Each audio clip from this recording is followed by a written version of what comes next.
Sir, ano po yung mga improvements sa'yo mula noong umpisa hanggang pag ngayon na under treatment ka namin sa wellness namin po?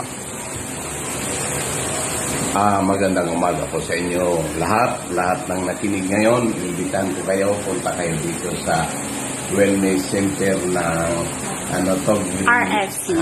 RFC.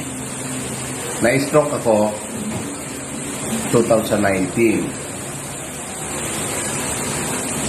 Hindi ako makakalakad dahil walang lakas ang kaliwang katawan ko hanggang sa nagka-cramp. Kaya naghahanap ako kung saan talaga pwedeng gumaling dahil napakarami lang nainom kong mga gamot, mga advices ng mga nakaramdam din ng ganito pero hindi ako gumaling. May nag-advise sa akin na pumunta dito sa RFC, itong wellness center na ito. Kaya hindi ako nagdalawang isip na subukan ito. At alam niyo mga kabayan, sa loob lang ng 5 araw, kita nyo. You have arrived, sir. Tapos kakalakan na ako. Wow, very good. Pagka-cram kunti, pero Hindi na kagaya. Paglakad ko ganyan, biglang mag-cram na hindi ko na maalsa yung Isang hita mo. kaliwang hita ko. Kaya kailangan kong may hawakan para hindi ako matumba. Pero ngayon, kaya na ng praise legs ko. God. Ayun. Kaya na ng legs ko ang sumayaw. Cha-cha. Chacha. Saka nagka-cram pa rin siya kunti. Ongoing pa po yan yung Pero, process ng healing. Hindi tulad noon na matutumba ako. Pero nandun pa rin ang pag-iingat kasi baka matumba tayo bigla. Pero malaki ang kaibahan.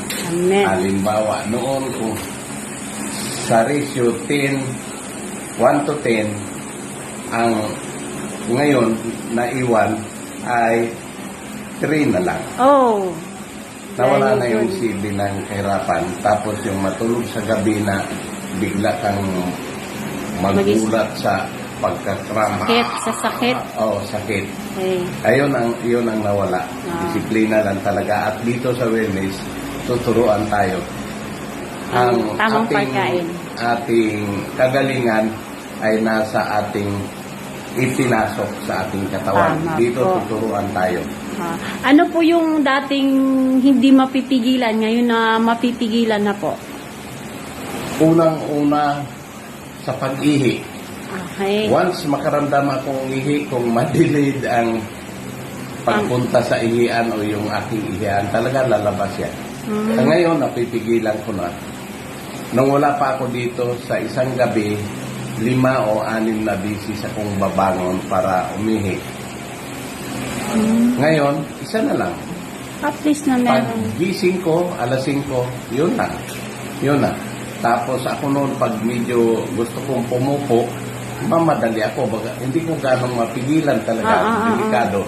Magkalat tayo ng lagim. Pero ngayon, mamaya na. Kaya. Okay. Yun ang gandang kaya. mo. Halimbawa, merong Result. tao pa sa CR. Pwede ko Nakita nga po kita dito naghintay nung may tao pa sa CR. Pwede kitang hintayin, tapusin mo muna yung sayo bago akin. Basta malaki. Malaking improvement.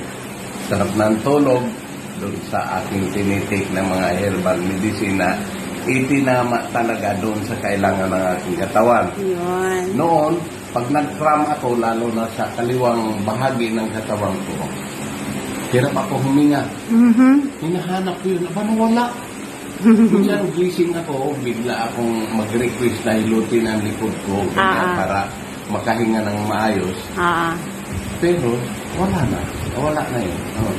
Makakatayo na siya ng mas matagal-tagal Makakatayo na akong matagal. Ito, hindi ko pwedeng maitayo ng isa kasi ito yung may diferensya.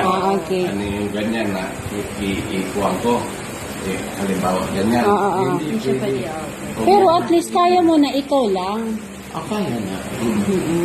Kaya na. Okay, salamat po sa inyong pagpunta dito, sir. Kaya. At lahat kayong may karamdaman at tulad ng karamdaman ko at saka yung kahit anong karamdaman lalo na sa mga prostate, kidney failure, liver na diferensya sa liver, dito kayang-kaya ng wellness. Thank Pagalingin you. yan. Thank you po. Sa akin, sciatic at saka yung prostate at ang kidney sa akin. Pero ngayon wala na akong problema sa pag-ihi. Napipigilan ko na. Okay. Diabetes kasi medyo meron akong pagtataas ng sugar. Type 2 diabetes. Umiinom ako nung laging sinasabi ni Ninyong Ulak. Ngayon hindi na kasi minsan gising ako tuyong itong sign yun, isa yung symptoms ng diabetes ko. Tuyong-tuyo dito tsaka yung pag-iingi palagi. Ngayon sa awa ng Diyos, hindi ko na nandiyan pa. Hindi ko na iniinom kasi yung hindi na wala na yung symptoms ng pagtutuyo ng ating tsaka dati hindi ko makikita ang malayo ang mga tao dahil lumalabo ang mata ko. Ngayon, kita ko. klaro na kami. Lahat ng mga narcissist dito. Sorry. Oo. Malaki. Okay. Kaya, pumunta kayo lahat dito. Hindi ito advertisement para kumita. Ang trabaho ng wellness ay para makatulong. Hindi Yes, para po. Thank maging you po. mayaman. Dahil sila yung mayayaman na eh. Mayayaman na sila. Makatulong lang. Okay. Thank you po. Maraming salamat po. Okay po.